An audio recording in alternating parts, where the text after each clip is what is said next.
to kan batai biasa siat bo ni menen kebalong menen ni la pentep ifi ba kidon san teli yes kiba yo ni virus beri Omicron variant dengan percaya yang hang ni ba wei ni kini yes bana po asam bana khat lai snem ki wan kai sini sepo silong haka arfoi terek hang te po umling kila semi ke sampel te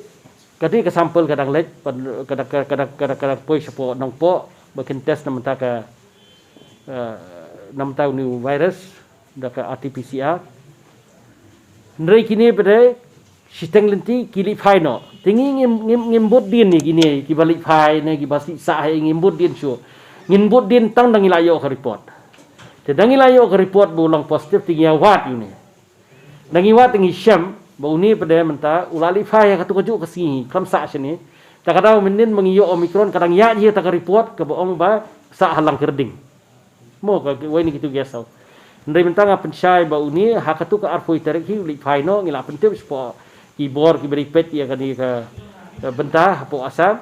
buat uni udan hi hapo asam menta kidang isolate umni lesu hiru umdan symptom dan ye te ki pa ki bukan lang bat uru kilong negatif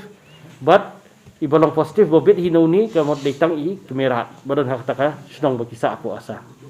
ta kamot mentang idan tang south likikes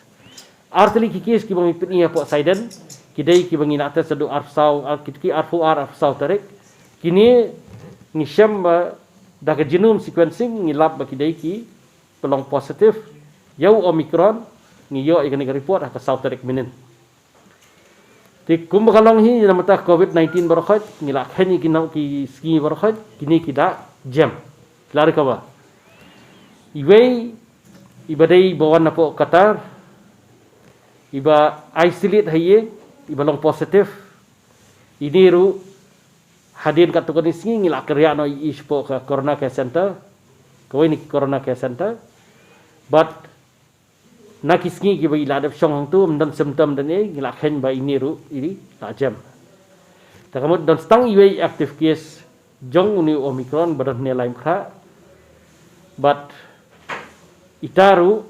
la isolate nadu B1 yuan den po New Delhi imdan jik sitam ye but